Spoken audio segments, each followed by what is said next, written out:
이 말을 할 때에 라는 그런 부분을 시작이 되는데, 이 말하는 바로 앞부분이 되겠죠.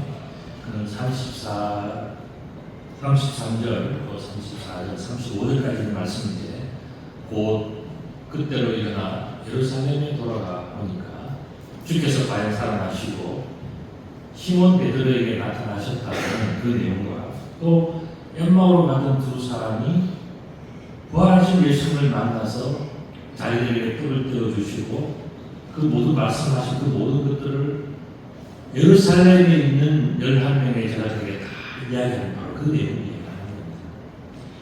이 말을 할 때에 예수께서 친히 그들 가운데서 이르시되 너희에게 평강이 있을지어다 이렇게 말씀하셨어요. 자, 평강이 있을지어다. 이건 해변의 휘민이라고 하는 그런 단어입니다. 휘민이라고 하는 것은 유라는 뜻의 역교예요. 평강을 너희에게 준다라고 하는 그런 뜻입니다. 평강이 있는데 그 평강을 내가 너희에게 나누어 준다. Peace with you라고 하는 그런 의미입니다.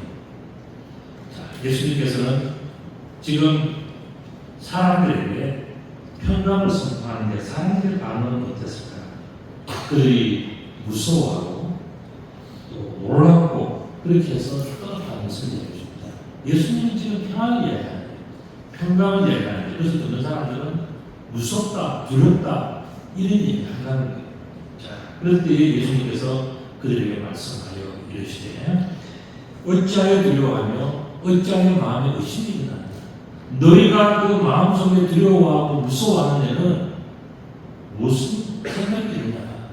그리고 나를 한번 만져봐라. 나의 손과 발에 그 너희들의 손을 넣어서 만져보고 나의 몸을 만져보고 그렇게 해봐.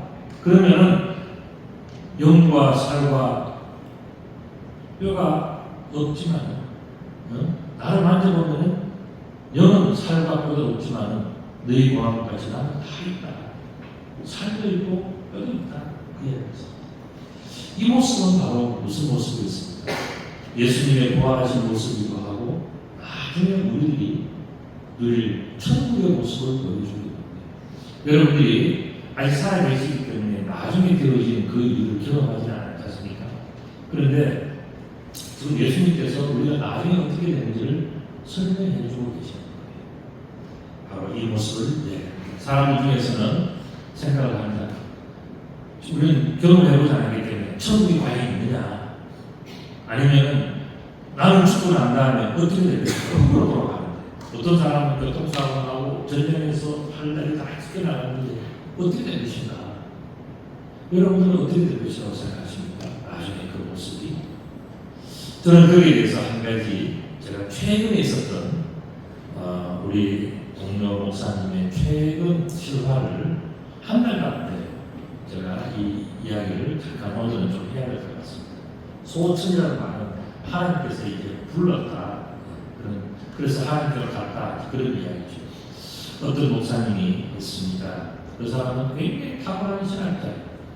학부는 서울대 1어과를 나왔어요. 서울대 중문과를 나왔어요. 그런데 이제 1어를 이 사람이 너무 잘해요. 그래가지고는 1어 변명을 해서 돈을 벌더라고요. 우리 신학대학원에서 만났는데 그래서 하니까 우리는 그때 교육조도사 첫 월급 받을 때가 17만 원 받았거든요. 근데 그것도 이제 11조 내고 그다음에 이제 그 동에 거의 대부분은 제가 맡은 부서가 두 부서에 청년부하고 중고등부 아이들 분식점 식비로 다 합니다. 차비가 안 나올 정도로 다 그냥 애들이 그냥 전도 사기하면 전도 사줘야 돼. 그래서 그렇게 해서 그렇게 해서 더 어렵게 살았는데 그 목사님은 150만 원, 200만 원 정도를 받았어요. 그때 그 옛날에 이걸 번역을 해가지고 이걸 잘했습니다. 그리고 또 전공은 뭐냐면 또 경제학이었어요. 그래서 하여튼 아는 게 너무 많았어요. 신학대학 들어왔는데도 그 사람은 일어 잘하지, 영어 잘하죠, 라틴어 잘하지, 헬라어 잘하지, 히브리어 잘하지, 한국말 잘하지. 그 8개 연습하기 잘하는 그런 사람이니까 또뭐늘 다들 공부만 하는 놀면서 공부하고 하여튼 뭐 하는데 늘 하여튼 그렇게 해서 결국은 우리 신학교 다닐 때 그 사람은 전교에서 한 명 뽑는 그 교환학생으로 그 루이빌 신학교에 가서 교환학생 하고 왔고 나중에 프린스턴 가서 석사도 하고 또 졸업 후에는 루이빌에서 박사과정도 하고 그래 굉장히 훌륭한 신학자고 아주 기도 많이 하고 대단한 사람. 그런데 그렇게 공부 많이 하고 대단한데도 어쩔 수 없이 그 이혼을 하게 됐어요.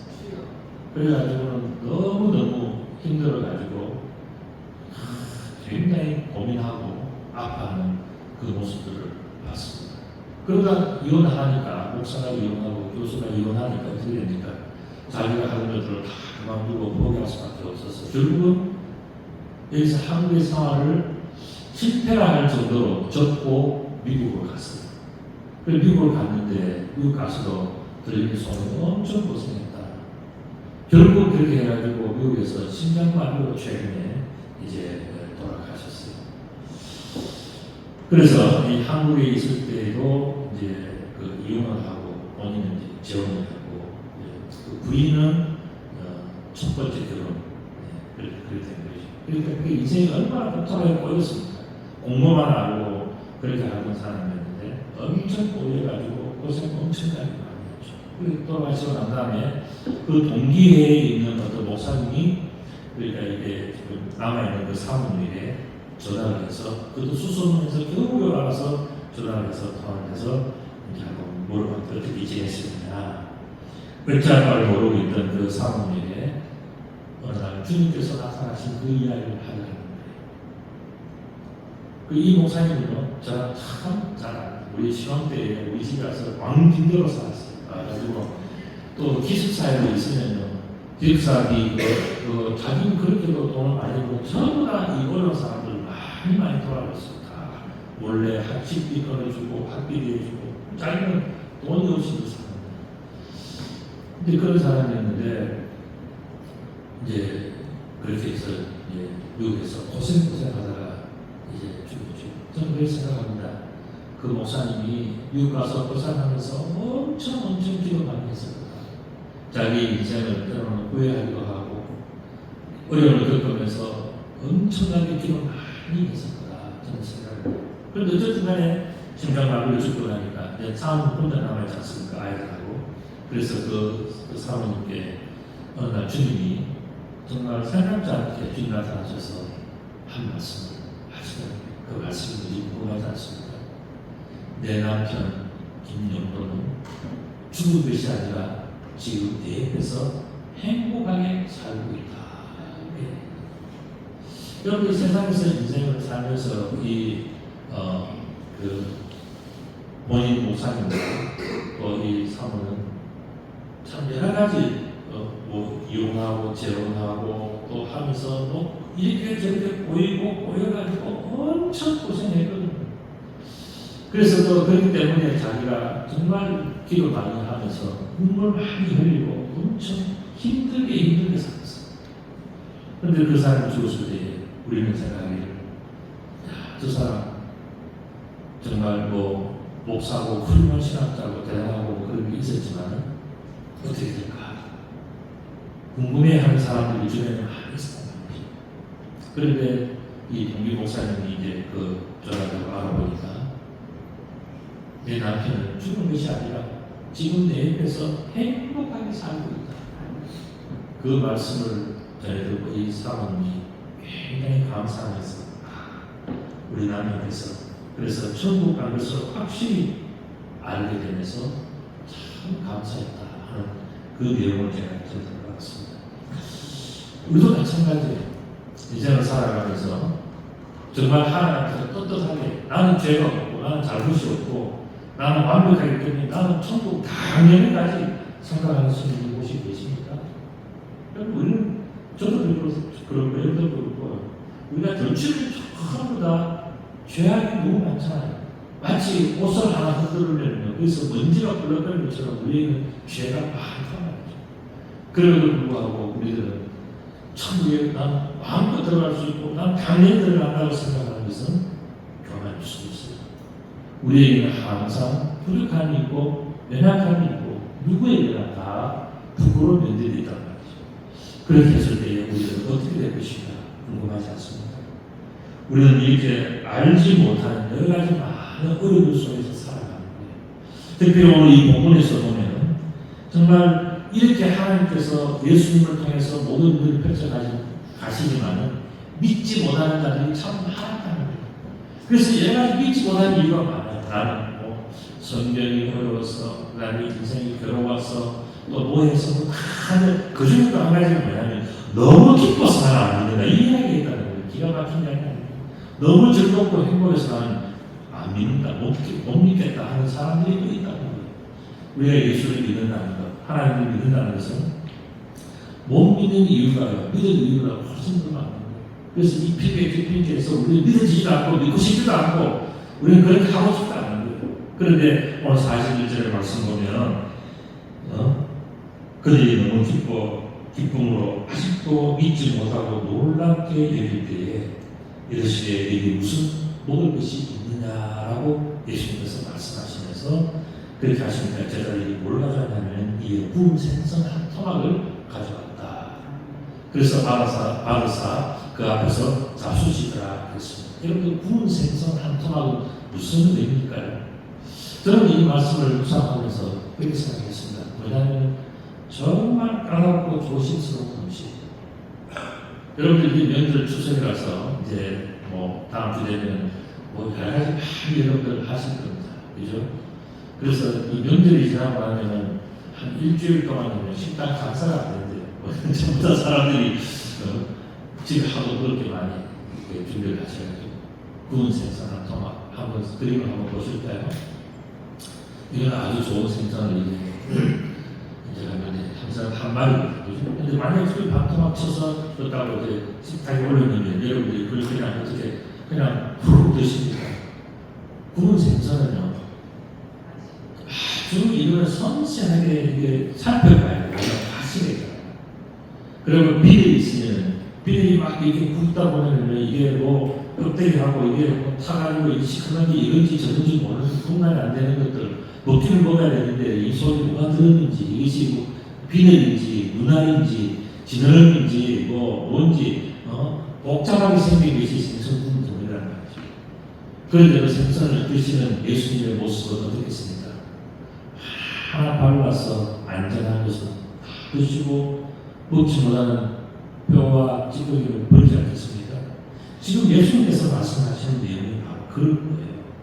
우리들의 믿음 생활 중에서 신앙생활 중에서 부활이라고 하는 것은 크게 보면 생선 한 토막 같다는 거예요.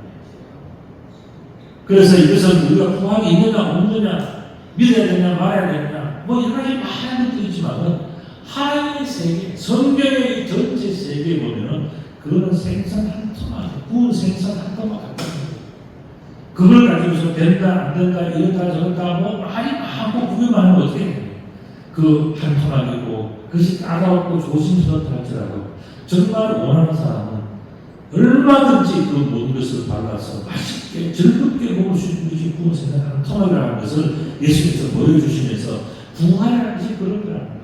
우리의 믿어지지 않는다 못 믿겠다 뭐 어떻게 그렇게 하지만은 우리의 부활이라고 하는 예수님의 생명이 나오는 부활이라는 것은 바로 그렇게 충분히 이해될 수 있는 바로 그런 부분이다 하는 것을 이야기하시면서 부활신앙도 믿음의 한 일부입니다.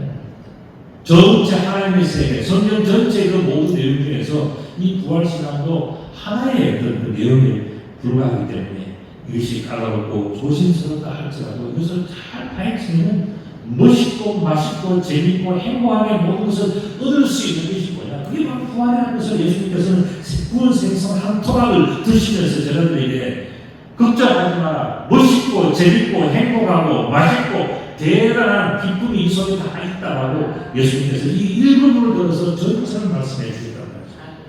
이렇게 볼 때에 우리가 성경 전체가 마찬가지예요. 왜냐하면 까다롭고 조심스러운 그런 신앙생활이 많이 있지 않습니까? 성경을 보면은 천지창조 여러분 그때 계셨습니까? 부활뿐만 아니라 천지창조, 인간의 창조, 여러분 인간의 창조 경험해 본 적이 있습니까? 여러분이 결혼해서 자식을 낳는거나 아니면 부모님을 보면서 내가 부모님 닮았고 부모님의 DNA를 받아서 내가 부모님의 자식이구나 보호된 상태에 이런 것들은 알지만 누가 부모님이 여러분을 낳는 걸 기억하고 계세요? 없잖아요. 마찬가지로 우리가 모르는 것이 너무 많은 거예요. 천국이 있는가 지옥이 있는가 이에 대해서 우리가 다 자세히 알지 못하죠. 그리고 과연 하나님은 존재하시는가 하는 이런 여러 가지 문제. 그리고 오늘 마지막 부분에 나올 이 승천에 대한 그런 모든 문제들, 성경에 무궁무진한 많은 내용들이 있는데 그 중에서 부활을 하는 것은 뭐냐면 생선 한 토막 같은 일부분이라는 거예요.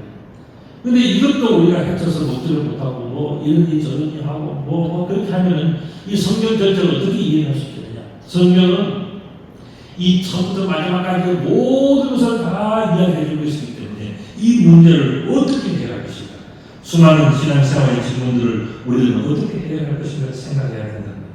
또 이 시간에 내가 너희와 함께 있을 때에 너희에게 말한 바 곧 모세의 율법과 선지자의 글과 시편에 나를 가르쳐 줄 모든 것이 이루어져야 하냐 할 말이 이것이다 말씀하시면서 다 말씀하셨어요.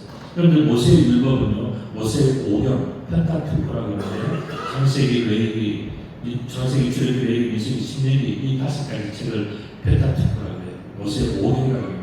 그리고 여호수아가 강한 땅에 들어가고 나서부터 어떻게 됐습니까? 그 다음부터는 선지자들이 또 했지 않습니까? 선지자들의 글들이 대선지서, 소문지서, 두꺼운 책, 작은 책 해서 선지자들의 글들이 있고 그 다음에 욥시편, 잠언전도 같은 지어서가 있고 그 이유는 또 뭡니까? 묵시록이 있다고 아포칼립투스라고 하는 묵시록이 있어요. 그래서 성경, 구약 성경만 보더라도 아주 다양한 많은 글들이 있는데 그게 전부 다 어떤 내용들이 다 일관되어 있냐면 예수 그리스도의 부활과 연관되어 있다는 거예요. 이미 다 예언을 하셨다는 거예요. 이미 다 밝혀주셨다는 거예요. 부활뿐만 아니라 하나님께서 어떻게 천지를 창조하시고 인간을 어떻게 판단하시고 인간은 어떤 존재인가를 다 말씀하시면서 하나님의 그 창조의 질서와 세계를 주관해 나가는 역사를 주관해 하신 하나님이 다 말씀하셨고 다 기록하셨다. 그 모든 것은 전부 다 하나님의 아들이신 예수 그리스도와 일관이 되어 있는 말들이기 때문에 이 모든 것들을 전부 다 한꺼번에 받는다 말씀하셨습니다. 이에 그들의 마음을 열어서 성경을 깨닫게 하고 또 이르시되 이와 같이 그리스도가 부활을 받고 제3일에 죽은 자 가운데서 살아나고 또 그의 이름으로 제사함을 받게 한 회개가 예루살렘에서 시작해서 모든 족속에게 접하는 것이 기록되었으니 너는 이 모든 일의 증이다 이렇게 말씀하십니다. 자, 지금 우리들은 흔히 생각하기를 증인하면 뭡니까? 우리는 부활의 증인이라고 생각해요. 그런데 오늘 본문은 어떻게 합니까? 너희 모든 일의 증인이 되라. 어떤 일을 이야기합니까? 부활의 증인만 이야기합니까? 그게 아니에요. 모세의 율법의 증인이 되고 선지자의 글과 시편의 증인이 되고 성경 전체의 증인이 되라는 것이 바로 이 내용이에요. 우리가 이것을 모르면 어떻게 하면 우리는 그냥 상식적으로 부활의 증인이 되라. 그거 맞는 말씀이죠. 그러나 지금 이 누가복음에서 지금 예수님께서 마지막 결론을 내리시는 그 내용은 뭡니까? 부활의 증인은 강렬하고 성경 전체의 증인이 되라 이야기합니다. 창세기에서부터 요한계시록까지 또 아니면 창세기에서부터 말라기, 구약성경 말라기까지 나오는 모든 내용들의 증인이 되기 위해서 하나님께서 우리들을 세우셨다. 기록한 모든 말씀의 증인이 바로 우리의 삶의 것을 말씀해 주고 있습니다. 그리고 그렇다면 증인이 뭔가를 알겠습니까? 증인이라는 것은 헬라어로 보면 마르티스라는 내용이에요. 여러분 마르티스라고 하는 내용은 그 뜻은 뭐냐면 있는 그대로를 증언하다가 그것 때문에 죽을 수 있는 사람, 그게 바로 마르티스라는 뜻이에요. 여러분들 성경을 지금 증언하라, 너희가 증인이다, 너희가 내 증인이다 할 때 이 말은 뭐냐면 성경에 있는 말을 내가 이 말은 믿어지지 않으니까 치우고 저 말은 아직까지 되지 않았으니까 치우고 이래 빼고 저래 빼고 아니면 나한테 유리하게 바꾸어서 내 편한 대로 내 생각대로 하는 것이 아니라 있는 그대로를 증언하는 사람이 누구냐, 그게 바로 증인이라는 거예요. 예수님께서는 지금 우리들에게 부탁하고 말씀하시는 것이 뭡니까? 너희가 내 증인이 되라는 말씀, 너희들의 생각과 철학과 논리와 그런 것들을 이야기하지 말고 성경에 있는 것들, 인간은 아주 단순하다는 먼지와 같고 짧은 인생을 살아가는 그냥 헛되기에 불과하지 않습니까? 그런데 우리가 지혜롭게 해야 되는 일은 뭐냐면 영원하신 하나님, 그리고 창조하시고 인간을 만드시고 심판하시는 그 하나님의 역사와 그 하나님의 모든 일들을 우리가 있는 그대로 그냥 증거하면 돼요.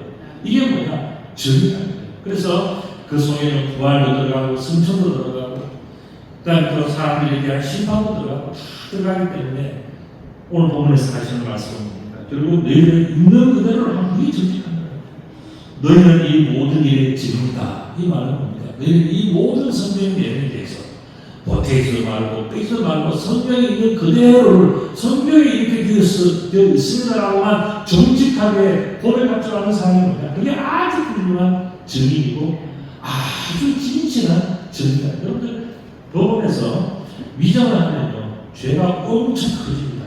그렇기 때문에 법원에서 선서를 하고 어떻게 하니까 정직한 것만, 정직한 참된 것만 이렇게 이야기하지 않습니까? 바로 그 이야기예요.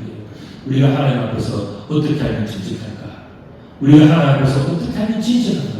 그건 내 이야기와 내 생각으로서 이렇다 저렇다 이야기하지 않고 하나님께서 기록해 놓으시고 하나님께서 성령을 통해서 선지자들의 입을 통해서 모세를 통해서 이미 해놓으신 귀한 말씀들을 내가 그대로 믿고 그대로 증거하는 이것이 뭐냐? 진짜 성도라는 거예요. 이것이 바로 하나님이 원하시고 예수님이 원하시는 바로 그 모습이라는 것입니다. 그래서 성경에 보면 부활 이야기 나오고 천지 창조에는 인간의 창조와 천국과 지옥과 하는 이야기고 과연 하나님이 존재하실까 해서 여러 가지 많은 것이 나오는데 내가 알지 못하고 내가 믿어지지 않다고 해서 이거는 있느니 없느니 하는 것은 뭐냐? 이건 위선죄가 된다.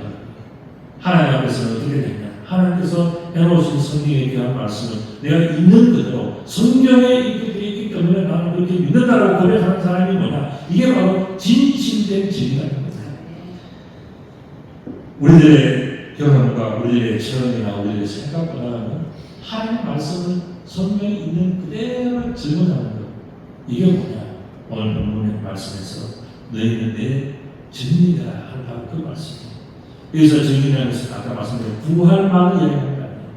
부활은 당연하고 성경에 있는 전체에 대해서 우리들은 어떤 생각과 어떤 고백을 가지고 살아갈 것인가. 그에 대해서 우리 인간의 생각과 판단 가지고 살지 말고 성경에서 하나님께서 해놓으신 것, 하나님께서 이렇게 말씀하셨습니다. 이게 정직하다는 거예요.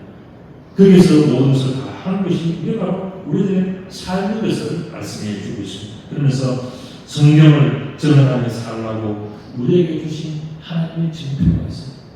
여러분 우리는 그냥 이렇게 성경을 하려고 하면 우리는 두렵기도 하고 무섭기도 하고 이만큼만 하고 싶고 내가 이런 이야기를 하면 저 사람이 못 믿을 텐데 내가 어떻게 할까? 고민도 많이 생기고 걱정도 되고 하지 않습니까? 거기에 대해서 하나님께서 말씀하신 내용이 뭐냐면 너희는 염려하지 말고 내가 주는 것을 받으면 된다. 그것을 말씀하죠. 그게 뭔지 아십니까? 그게 바로 성령이에요. 성령이라고 하는 것은 헬라어로는 푸뉴마라고 얘기합니다. 그리고 히브리어로는 루하라고 얘기해요. 하나님께서 흙들이로 아담은 뭡니까? 아담은 우리가 흙을 아담아라고 입을 해서 아담아라고 얘기해요. 그런데 그것이 복수형이 돼서 흙 덩어리가 되면 그게 바로 아담, 흙덩이는 아담이에요. 하나님께서 흙덩이를 만드시고 난 다음에 코에다 뭘 불어넣었다고 그랬죠? 생기를 불어넣었습니다. 그 생기가 뭐냐면 바로 루하, 하나님의 호, 하나님의 영이에요. 이것이 신약 성경에서 헬라어로 쓰여졌는데 그게 바로 포뉴마입니다. 포뉴마는 영어로 한다면 Holy Spirit. 하나님께서 우리에게 부어주신 각 사람에게 주신 여러분에게 사람이라면 각 사람에게 주어주신 반드시 들어져 있는 그게 뭐냐면 바로 성령이에요. 그런데 이 성령을 무시하면요, 성령은요 자기를 무시하는 존재에서는 떠나버립니다. 그 사람에게는 그냥 호흡만 있는 거예요. 그러나 성령을 존중하고 사랑하고 인정하고 경외하고 성령을 정말 자기 속에 더 모시기를 원하는 그런 마음들이 있으면 성령은요 기쁘게 우리 속에 찾아들어와서 우리의 주인이 되어주시고 우리에게 지혜를 주시고 명철을 주시고 총명을 주시고 우리들의 모든 것을 주장해 주시는 그 하나님의 이런 홀리 스피릿이 뭐냐? 이게 바로 성령 풍요하는 거예요. 그렇기 때문에 오늘 본문에서 이야기했습니다. 볼지어다 내가 내 아버지에게 약속하신 것을 너희에게 보내리니 너희는 위로부터 능력으로 입혀질 때까지 이 성에 머물라라고 말씀하시면서 예수님은 승천하고 가시는입니다. 그 내용이 50절부터 나오는데 예수께서 그들을 데리시고 베다니 앞까지 나가사 손을 들어 그들에게 축복하시더니 축복하실 때에 그들을 따라 하늘로 올려주시니 그들이 그에게 경배하고 큰 기쁨으로 예루살렘에 들어가 늘 성전에서 하나님을 찬송하리라. 그렇게 이야기를 오늘 본문에서는 적었습니다. 자, 여기서 어떻습니까? 지금 예수님께서 마지막으로 누가복음 24장의 결론이거든요. 이 결론 속에서 예수님께서 말씀하시거든요. 너희가 부활을 보느냐? 부활이 확실해. 내가 너희들 앞에서 생선을 보여주면서 너희들이 내 손과 발을 만지하면서 부활의 그런 존재가 얼마나 확실한가를 다 말씀하시면서 중요한 내용 한 가지 말씀하시는데 그게 뭐냐면 너희가 성전이다 이 말씀하십니다. 너희가 학들이고 너희가 그렇지만 너희가 성전이기 때문에 이 성전에서 가장 중요한 게 뭔가를 생각해보라. 여러분 성전에서 가장 중요한 게 뭘까요? 예루살렘 성전이라면 제일 중요한 게 건물일까요? 아니면 위에 있는 황금동, 뭐 금붙이나 금색깔 나는 그런 지붕이 있어요. 뭐가 중요한 게 있어요? 제일 중요한 것은 뭐냐면 그 성전 안에 있는 여호와의 말씀입니다. 그 여호와의 말씀, 우리가 이 성전이라고 하는 우리 육신의 성전이 아니면 이 육신의 성전 속에 있어야 되는 가장 중요한 게 뭐냐면 그건 바로 여호와의 말씀입니다. 여호와의 말씀이 우리 속에 있느냐 없느냐에 따라서 그 성전이 정말 진짜의 성전이냐 아니면 이 성전 같지도 않은 성전이냐 차이가 나는 거예요. 그렇기 때문에 지금 이 누가복음 24장에서 마지막 부탁하면서 뭐냐면 성전인 너희들 속에는 항상 하나님의 말씀이 있어야 된다. 그 말씀입니다. 그렇다면 왜 하나님의 말씀이 내 삶 속에 늘 있어야 되냐? 그것은 바로 우리가 말씀을 읽을 때 말씀을 존중하고 말씀을 사랑하고 말씀을 경외하면요 그 다음에 따라오는 게 있어요. 그게 뭐라고요? 성령인 것입니다. 여러분들 성령은요 하나님의 영이에요. 그래서 그 사람을 보면 성령은 그 사람의 영혼이 어떤 모습인지를 너무너무 잘 알고 있습니다. 그런데 그 성령이 내가 이 성전에 이 영혼에 이 집에 들어가야 될지 말아야 될지를 살펴보고 들어가시는 거예요. 그런데 그 사람 속에 악하고 추하고 더럽고 하나님을 미워하고 원망하고 무시하고 하나님에 대해서 비웃는 것들이 가득하면요 성령이 그 집에 들어가겠습니까? 들어가고 싶어도 못 들어가는 거예요. 그런데 이 육신의 집 성전을 깨끗하게 하는 방법이 있어요. 그게 뭔지 아십니까? 그게 바로 말씀을 받아들이는 거예요. 말씀을 내가 읽고 말씀을 외우고 말씀을 적고 말씀에 대한 신뢰를 가지고서 내가 작은 거라도 말씀의 씨앗을 내 그릇 속에 담기 시작하면요 이 말씀은 생명력이고 운동력이 있어가지고 내 말씀 속에서 자라나는 거예요. 그래서 내 육신 속에서 말씀이 하나 채워지면요 말씀이 채워지면요 그 어떤 악한 것도 우리 속에서 견뎌낼 수가 없는 거예요. 말씀이 있으면 악한 것은 다 떠나가게 되는데 말씀 때문에 모든 것이 회복되어지고 말씀 때문에 모든 것이 새로운 질서가 새로운 사람이 만들어지는 거예요. 그래서 말씀 때문에 사람이 새로워지면요 그 다음에 어떤 축복이 오는지 아십니까? 홀리 스피릿 하나님의 내 속에 하나도 없는 사역을 찾아 보여주세요. 나에게 주인이 되어주시고 나에게 지혜를 주시고 나의 갈 길을 인도해주시고 나를 도와주시고 내 기도를 도와주시고 다 해주시는 거예요. 그런데 우리가 이 말씀을 붙들지 않고 말씀을 가볍게 여기고 말씀에 대해서 우습게 생각하고 이 말씀은 하나님인데 이 하나님에 대해서 우리가 존중하지 않으면 하나님의 영은 우리 속에 오지 않는 거예요. 그래서 이걸 누가복음 24장의 마지막 결론이 뭡니까? 결국 너의 성전에 말씀을 모셔라 하는 것이 바로 부활의 말씀뿐만 아니라 천지 창조에서부터 마지막 요한계시록 이 모든 성전에 있는 구약으로 본다면 말라기까지 이 모든 내용들 전부 다를 우리들은 뭐냐면 여호와의 말씀을 것을 알고 여호와의 진리와 생명과 여호와의 권위가 새겨져 있는 하나님의 거룩하신 존엄하신 하나님의 말씀인 줄 알고 그것을 내가 아멘으로 받아들이면 그 말씀이 하나하나 내 속에 들어오고 쌓여질 때에 어떻게 됩니까? 우리 집이 청소되어집니다. 우리 성전이 깨끗해지게 성전이 깨끗하게 되면요, 그 다음부터는 뭐냐면 성령이 저절로 임합니다. 성령이 저절로 임하게 되면요, 우리는 어떻게 되느냐? 이제는 하나님께서 기뻐하시는 거룩한 인생의 주인공이 됩니다. 여러분들 이 원리를 오늘 성경 마지막 부분에서 다 말씀하시면서 늘 성령에서 말씀과 더불어 살아가는 그 삶이 예수님께서 원하시는 바로 그 모습인 것을 말씀하시면서 그것을 어떻게 표현하냐면 하나님을 찬송하는 모습이다. 우리 하나님 찬송하는 것은 그냥 입으로만 곡조로만 하는 것이 아니라 정말 내 마음속에 감사하고 하나님 오늘 내 마음속에 들어오셔서 나와 함께 하시는 감사하고 기뻐하는 모든 것들이 뭐냐? 그게 바로 늘 성전에서 하나님을 찬송하는 모습입니다. 여러분들이 성전입니다. 여러분들이 말씀을 담는 그릇이 여러분들이 성령을 담는 그릇입니다. 그 그릇 속에 여러분들은 지금까지 얼마를 담았습니까? 이제는 우리가 더 늦기 전에 그 말씀을 담아듭니다. 여러분들 주일날에 이 잠시든 하는 설교 한 20-30분의 설교 가지고서 말씀을 다 담는다고 생각하는데 여러분들 되겠어요?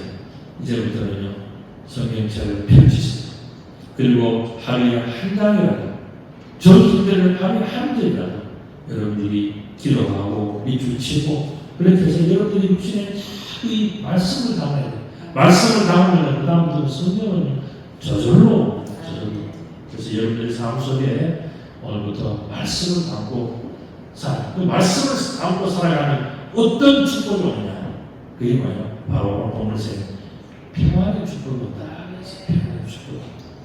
기록된 하나님의 말씀 때문에 우리 속에 참 평안 어디서 오는가? 그 질문에 대해서 오늘 본문은 성경이라는 얘기였어요. 여러분들 세상에서 왜 두렵고 무섭고 힘들고 낙심되고 절망되고 죽고 싶고 막 때려치고 싶고 막 그런 왜 고민과 갈등이 생깁니까? 그런 뭐냐면 여러분들에게 평안이 없기 때문에 그 평안을 그럼 어떻게 오냐? 성령을 있는 그대로 믿으면 평안은 저절로. 그래서 오늘 예수님께서는 그렇게 말씀합니다. 너희들이 기록된 말씀, 너희들이 생각하지 마. 기록된 말씀을 그대로 믿고 따라. 그러면 평안은 저절로 평안은 너희에게 준다는 게 아니야. 주는 게 아니야. 너희가 만드는 게 아니야. 평안은 뭐냐? 하늘에서부터 우리에게 주는 거기 때문에 하나님으로부터 오는 것이기 때문에 우리는 뭐냐? 성령을 있는 그대로 증언하는 게 이 증인의 삶이잖아요. 우리는 성령은 있는 그대로 1.1도 틀리지 않고 그대로 있는 대로 믿으면 그때서부터 평안이 오기 시작합니다. 우리가 많은 사람들이 사업의 문제라든가 가정의 문제라든가 개인의 문제로 인해서 갈등하잖아요. 고민하고 왜 그렇습니까? 해답이 있기 때문에 그런 거예요. 근데 성경에 모든 해답이 다 들어 있습니다.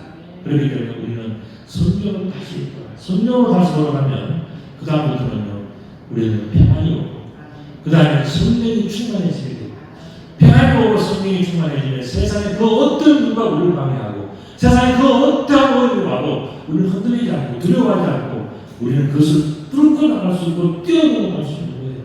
이 축복을 하나님은 오늘 우리들에게 주신 겁니다. 오늘 이 말씀을 내가 다 들으면서 하늘에서부터 내리는 그 평안이 어떻게 얻어진다고요? 성령 말씀을 우리가 받아들일 때 평안해지는 겁니다. 그런 평안이 우리 속에 가득하시기를 우리 주님의 이름으로 축복합니다. 우리가 옆에 분들에게 인사하실 때는 평안히 인사하는데 히브리어로 샬롬이라고 합니다. 그러면 발음을 잘 해야 돼요. 살롬 이렇게 하지 말고 그것도 참 좋은 표현이 하겠지만 우리가 샬롬 우리 죽을 놈이 아니에요. 우리 샬롬 평안이에요. 우리 옆에 분들에게 샬롬 인사하죠. 시작. 샬롬 샬롬. 우리 유대인들은요 아침 저녁으로 할 때 인사할 때 다 샬롬이에요. 그 사람들이 걱정하고 고민은 어떻습니까? 인생이 힘든 게 없겠어요? 그렇지만 샬롬을 선포하고 나아갑니다. 왜 그렇습니까?